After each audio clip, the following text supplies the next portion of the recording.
Hello everyone, welcome to Balu IQ online classes. So అయితే ఈ వీడియోలో మనం డిస్కస్ చేయబోయేటటువంటి టాపిక్ ఏంటంటే మోడర్న్ ఇండియన్ హిస్టరీలో ది మోస్ట్ ఇంపార్టెంట్ టాపిక్ అండి. బ్రిటిష్ వాళ్ళ తలక ఎంట్రీ అయిన తర్వాత బ్రిటిష్ వాళ్ళు భారతదేశాన్ని ఆక్యుపై చేయడంలో మోస్ట్ క్రూషియల్ రోల్ అయినటువంటి ఈ సిచ్యువేషన్ అనేది ఏదంటే మనకి బ్యాటిల్ ఆఫ్ ప్లాసీ. ఈ బ్యాటిల్ ఆఫ్ ప్లాసీ గురించి అందరికీ తెలుసును, కాకపోతే మనం చాలా ఈజీగా ఈ విషయాన్ని డీటెయిల్గా డిస్కస్ చేద్దాం. బేసిక్గా తీసుకుంటే ఈ బ్యాటిల్ ఆఫ్ ప్లాసీ లేదా ప్లాసీ యుద్ధం అనేది మనకి 23 జూన్ 1757లో జరిగిందండి. ఇది జరిగిన 100 సంవత్సరాలకి ఎగ్జాక్ట్లీ మనకి 1857 రెవల్యూషన్ జరిగింది. అయితే ఓకే, దానికి సంబంధించి మనం డిస్కస్ చేద్దాం. అయితే అసలు బ్యాటిల్ ఆఫ్ ప్లాసీ అనేది ఎందుకు వచ్చింది, అసలు బ్రిటిష్ వాళ్ళు ఏం చేశారు అనే విషయాన్ని మనం ఈ వీడియోలో క్లియర్ కట్గా డిస్కస్ చేద్దామండి. అయితే వీడియోలోకి వెళ్ళే ముందు ఒక చిన్న రిక్వెస్ట్ ఏంటంటే, మీ ఫ్రెండ్స్ ఎవరైనా ఉంటే మీకు తెలిసిన వాళ్ళు ఓకే కాంపిటేటివ్ ఎగ్జామ్స్కి ప్రిపేర్ అవుతున్న వాళ్ళు ఉంటే మన ఆన్లైన్ క్లాసెస్లో ఏ విధంగా ఎంత క్వాలిటీగా మనం ఎడ్యుకేషన్ అనేది ఇస్తున్నాము, ఎంత మంచి టెస్ట్లు అనేది కండక్ట్ చేస్తున్నామని మీరు ఒకసారి చెప్పి సో బాలు ఐక్యూ యాప్ని డౌన్లోడ్ చేసుకోమని చెప్పండి. అలాగే మన బాలు ఐక్యూ ఛానల్ని ఫాలో అవ్వండి అందరూ స్టూడెంట్స్, యూట్యూబ్ ఛానల్ని. అలాగే టెలిగ్రామ్ ఛానల్లో ఉంటే మన యాప్కి సంబంధించి మిగతా అన్ని విషయాలకు సంబంధించిన అప్డేట్స్ అనేది మీకు వస్తూ ఉంటాయి. ఇక విషయంలోకి వెళ్తే చూడండి, ఇక్కడ మనకి బేసిక్గా బెంగాల్ ప్రాంతం అనేది ఏంటంటే సో మోస్ట్ రిచెస్ట్ ప్రాంతం అనమాట. మొఘల్స్ పరిపాలిస్తున్న టైంలోనే ఓకే చాలా రిచెస్ట్ ఏరియా బెంగాల్ అనేది. అయితే ఈ బెంగాల్ టైంలో మనం నవాబుల్ని ఎవరెవరిని తీసుకుంటే మనకి బేసిక్గా ఏంటంటే మొఘల్స్ వచ్చేసి మనకి 1526 నుంచి 1707 దాకా తొలి మొఘలులు పరిపాలించారు.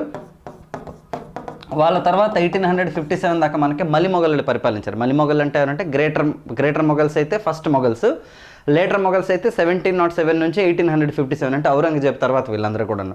అయితే మరి బెంగాల్ నవాబుకి సంబంధించి మనం అయితే మన ప్లాసీ యుద్ధం అనేది డిస్కస్ చేసే ముందు ఏంటంటే ఒక 4 కోర్ పాయింట్స్ మనం తెలుసుకోవాలి.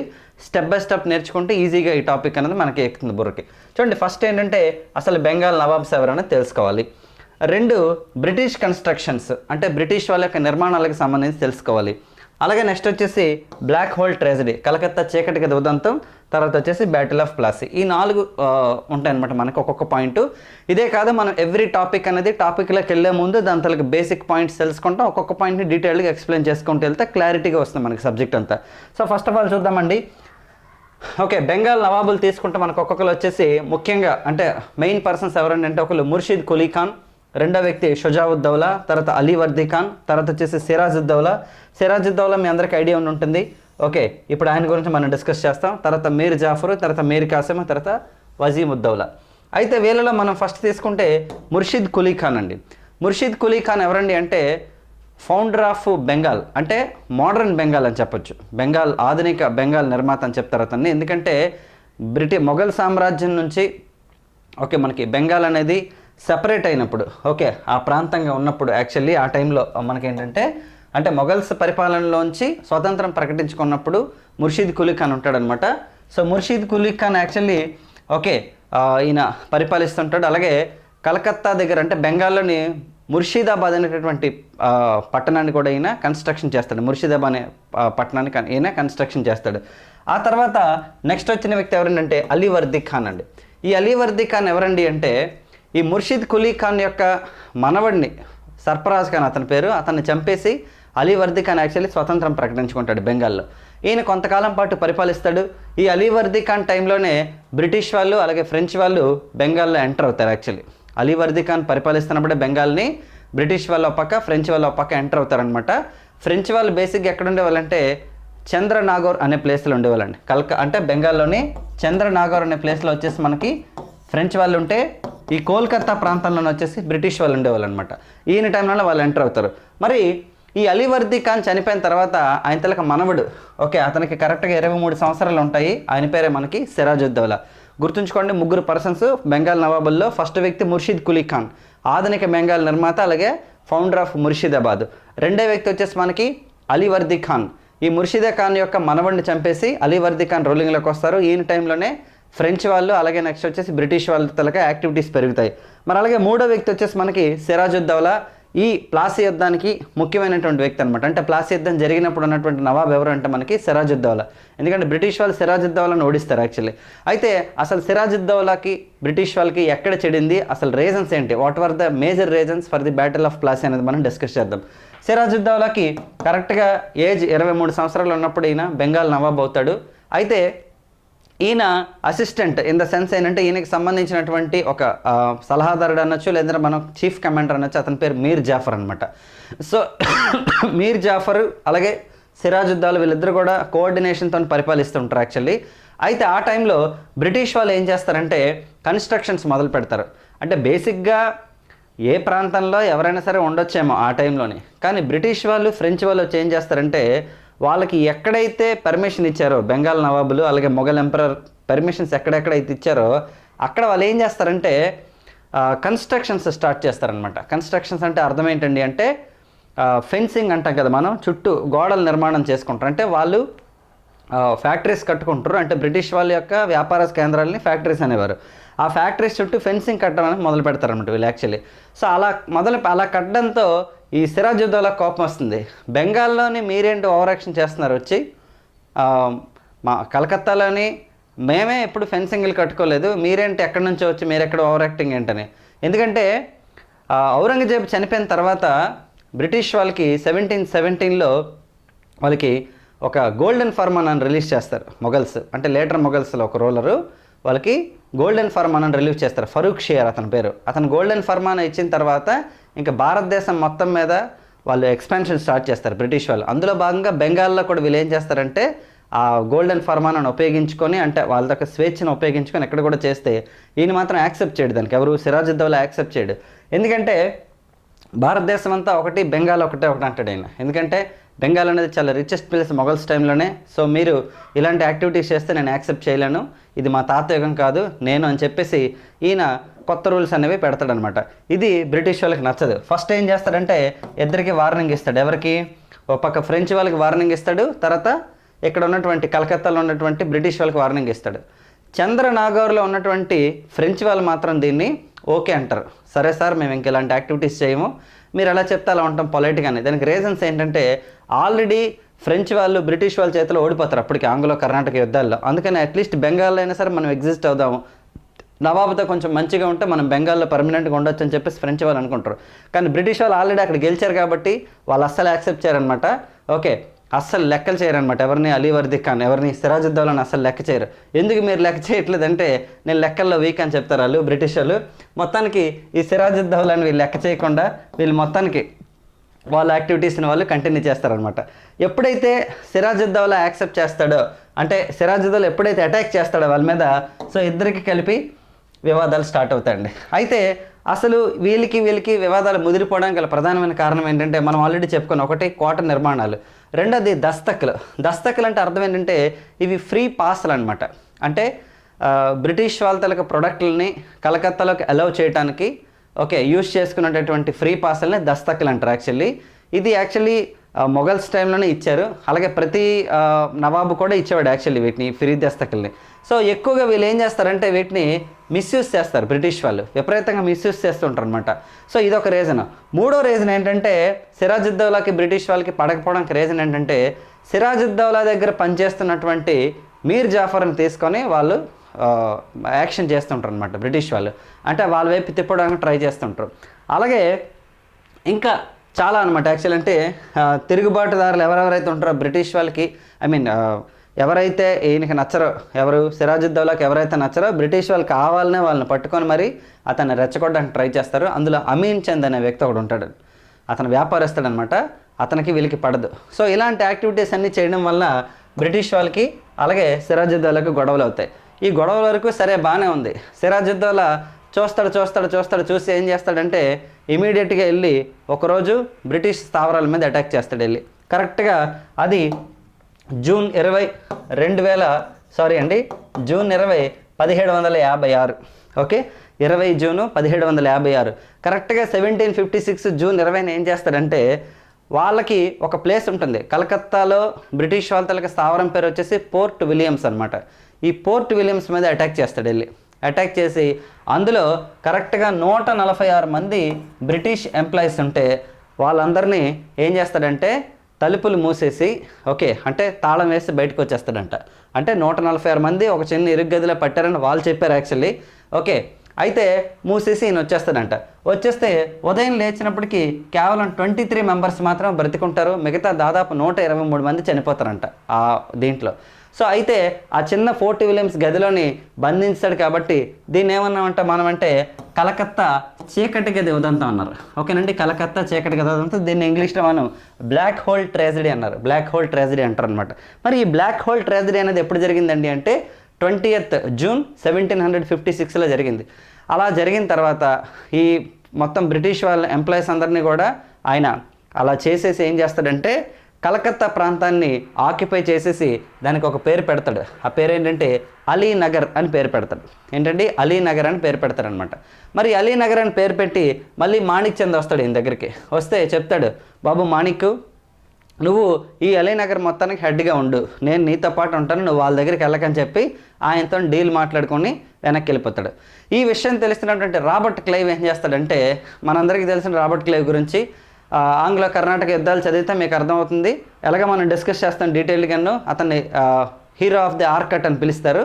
మొత్తానికి ఈ రాబర్ట్ క్లైవ్ ఏం చేస్తాడంటే, సరే జరిగింది ఏదో జరిగింది అని చెప్పేసి ఈ మాణిక్ చంద్ని పిలిపిస్తాడు. మాణిక్ చంద్ని పిలిపించి, బాబు మాణిక్, నువ్వు ఆయనతో కాదు మాతో ఉంటేనే బాగుంటుందని చెప్పి వాళ్ళ పక్క వీళ్ళ పక్క లాగుతూ ఉంటారు అనమాట. మొత్తానికి ఈ మాణిక్ చంద్ని ఈయన తీసుకుంటాడు. ఎవరు?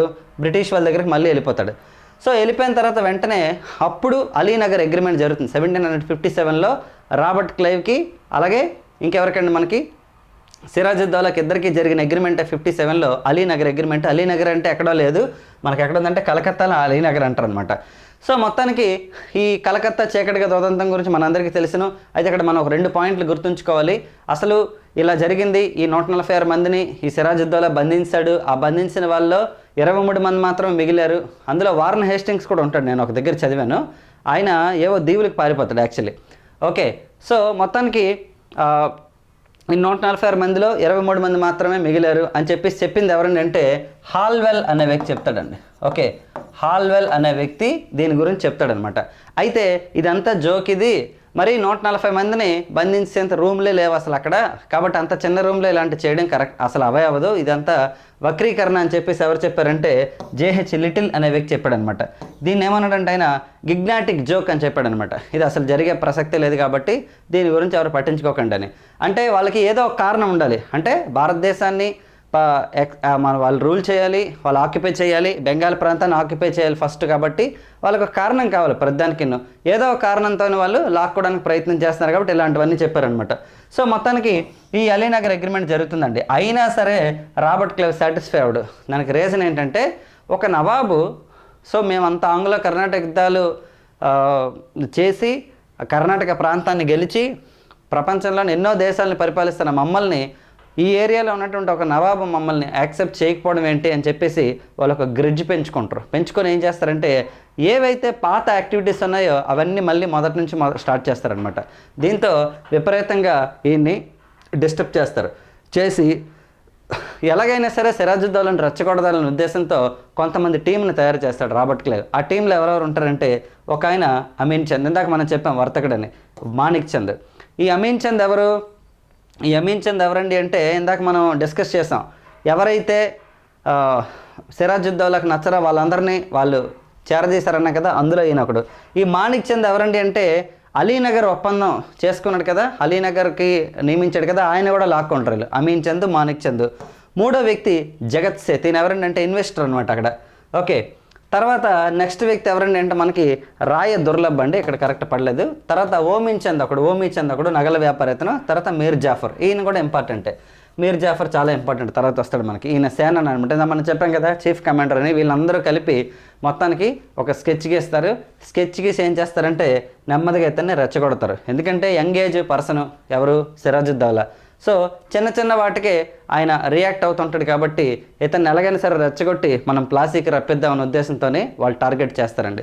సో మళ్ళీ ఏదైతే పాత యాక్టివిటీస్ ఉన్నాయో అంటే బెంగాల్ నవాబ్ని రెచ్చగొట్టేటటువంటి విషయాలు ఏవైతే ఉంటాయో వాటన్నింటినీ మళ్ళీ స్టార్ట్ చేస్తారనమాట. అంటే కలకత్తాలో ఫెన్సింగ్ నిర్మాణం స్టార్ట్ చేయటం, అలాగే ఈయనకి నచ్చనటువంటి ఏవైతే దస్తకలు ఉన్నాయో వాటిని ఎక్కువగా మిస్యూజ్ చేస్తుండడం. అంటే దస్తకలు అంటే ఓకే, కానీ అవి మిస్యూజ్ చేస్తే నచ్చదు. ఇలా ఆయన్ని రెచ్చగొడితే వెంటనే ఈయన కూడా యుద్ధానికి సిద్ధమవుతాడండి. అది 23 జూన్ 1757 ఓకే, ప్లాసీ అనే ప్రాంతంలో భాగీరథి నది ఒడ్డున ఉంటుంది. ఇది బెంగాల్లోని ప్లాసీ అనే నది ఒడ్డున యుద్ధం అనేది స్టార్ట్ అవుతుంది అనమాట. ఈ యుద్ధంలో ఓకే, జస్ట్ ఇలా యుద్ధం ప్రారంభమవుతుంది, పెద్దగా ఏముండదు అక్కడ. యాక్చువల్లీ ఈ యుద్ధం స్టార్ట్ అయిన వెంటనే కొద్దిసేపటికి అర్థమైపోతుంది ఇదంతా కూడా నన్ను ఓడించడానికి వీళ్ళందరూ వేసినటువంటి ఒక మాస్టర్ ప్లాన్. కాబట్టి నేను ఎలాగైనా సరే నేను తప్పించుకోవాలని ఉద్దేశంతో అతను కొంతసేపు యుద్ధం చేసిన తర్వాత పారిపోయే టైంలో మీర్ జాఫర్ ఉన్నాడు కదా, ఎవరు ఈ సేనాని, సిరాజుద్దౌలా యొక్క సేనాని ఉన్నాడు కదా, వాళ్ళ అబ్బాయి ఏం చేస్తాడంటే అతన్ని సిరాజుద్దౌలాని తీసుకొచ్చి రాబర్ట్ క్లైవ్కి అప్పచెప్తాడు. రాబర్ట్ క్లైవ్ ఏం చేస్తాడంటే యుద్ధ క్షేత్రంలోనే అతన్ని చంపేస్తాడనమాట. దీంతో ప్లాసీ యుద్ధం కంప్లీట్ అయిపోతుంది. సో ప్లాసీ యుద్ధం ఎప్పుడైతే కంప్లీట్ అయిపోయిందో ఓకే, ప్లాసీ యుద్ధం ఎప్పుడైతే కంప్లీట్ అయిపోయిందో చూడండి, ఇక్కడ దాదాపు యుద్ధ నష్టపరిహారం కింద ఓకే 177 లక్షలు, అలాగే కలకత్తా సమీపంలో 24 పరగణాలు లభించాయి బ్రిటిష్ వాళ్ళకి. ఓకే, 24 పరగణాలు అనే ఒక డిస్ట్రిక్ట్ ఉంది, మీ అందరికీ తెలిసింది కదా. ఎందుకంటే షేర్షా కాలంలో ఓకే రాజ్యాన్ని సర్కారులుగా విభజించాడు, 47 సర్కారులుగా. ఆ తర్వాత ఆ సర్కారులను కాస్త పరగణాలుగా డివైడ్ చేశాడు ఆయన షేర్షా టైంలో. ఎక్కడ వస్తాడు ఈయన? సూర్ వంశంలో వస్తాడు. మొఘలు డిస్కస్ చేసినప్పుడు మనకి అది మనం డిస్కస్ చేద్దాం కోర్సులో డీటెయిల్గాను. అయితే అక్కడ ఆ సర్కారులో గణాలంటే డిస్ట్రిక్ట్, గణాలంటే పబ్లిక్, పరగణాలంటే జిల్లాలు అనమాట. 24 పరగణాలని ఒక జిల్లా ఉంది అక్కడ కలకత్తా దగ్గరలో మనకి. సో అది వస్తుంది వీళ్ళకి యాక్చువల్లీ. అలాగే నెక్స్ట్ చూడండి, ఇక్కడ చూడండి 177 lakhs of okay as war loss compensation and 24 Parganas also occupied by Britishers near Kolkata. Okay, next తీసుకుంటే మనకి అలాగే మింట్ అనమాట. టంకసాల అంటే తెలుసు కదా మీకు, మనకి కరెన్సీ ప్రింట్ చేసేటటువంటిది అనమాట. దాన్ని కూడా బ్రిటిష్ వాళ్ళు స్టార్ట్ చేస్తారనమాట. ఇలా బ్రిటిష్ వాళ్ళు ఏం చేస్తారంటే 1757 జూన్ 23న వాళ్ళు సిరాజుద్దౌలాను ఓడించి ప్లాసీ యుద్ధంలో గెలుస్తారు. ఒకటి గుర్తుంచుకోండి, భారతదేశంలో బ్రిటిష్ వాళ్ళ యొక్క సామ్రాజ్యానికి పునాది, లేదా మనకి వాళ్ళ యొక్క అడ్మినిస్ట్రేషన్కి పునాది, foundation war for the British ruling in India అని అడిగితే మనకి బ్యాటిల్ ఆఫ్ ప్లాసీ అనమాట. ఎప్పుడైతే ప్లాసీ యుద్ధం కంప్లీట్ అవుతుందో వెంటనే బ్రిటిష్ వాళ్ళు ఏం చేస్తారంటే బెంగాల్ ప్రాంతానికి మీర్ జాఫర్ని నవాబుగా చేస్తారు. మరి మీర్ జాఫర్ని నవాబుగా చేసిన తర్వాత నెక్స్ట్ ఏం జరుగుతుంది అన్నది మనం నెక్స్ట్ వీడియోలో డిస్కస్ చేద్దాం. అందులో నేను బక్సార్ బ్యాటిల్ చెప్తాను, అలహాబాద్ అగ్రిమెంట్ చెప్తాను. ఆ అగ్రిమెంట్లో ఏంటంటే ఇనిషియేటివ్ తీసుకున్నారో చెప్పి మీకు రెగ్యులేషన్ చట్టం వరకు నేను క్లియర్ కట్గా ఎక్స్ప్లెయిన్ చేస్తాను. ఈ వీడియో కనుక మీకు నచ్చినట్లయితే మీ ఫ్రెండ్స్కి బాలు ఐక్యూ యాప్ గురించి చెప్పండి. చాలా డీటెయిల్డ్గా, చాలా క్లియర్ కట్గా, నీట్గా బైలింగ్ వల్ల ఎక్స్ప్లెనేషన్ ఇస్తూ మీకు ఏ విషయాన్ని అర్థం కాకపోయినా సరే మళ్ళీ నేను రిపీట్ చేసి చెప్తాను. టెన్షన్ ఏం పడాల్సిన అవసరం లేదు. సార్ మీరు రికార్డెడ్లో ఎలా సార్ మళ్ళీ ఎక్స్ప్లెయిన్ చేస్తారంటే, మీరు కనుక నాకు పలానా క్లాస్ నేను చూసాను సార్, నాకు ఇందులో ఈ పాయింట్ నాకు అర్థం కాలేదు, కొంచెం మళ్ళీ ఒకసారి మీరు నెక్స్ట్ టైం ఎప్పుడైనా చెప్పండి అంటే నేను దానికి సపరేట్ చేసి మళ్ళీ ఒక వీడియో చేసి గ్యారంటీకి చెప్తాను. లేదా మీకు పర్సనల్గా అయినా సరే గైడెన్స్ ఇస్తాను నేను. డెఫినెట్గా నా తాలూకా హెల్ప్ అనేది మీ ఎడ్యుకేషన్ దీంట్లో ఖచ్చితంగా ఉంటుంది, మీ ప్రిపరేషన్లోని. And thank you very much all of you. Okay, so watch every video that we publish in our Balu IQ app. Okay, wish all the best all of you. ఇంకా చాలా వీడియోస్ అనేవి మీకు త్వరలో వస్తాయి. Thank you so much for your support.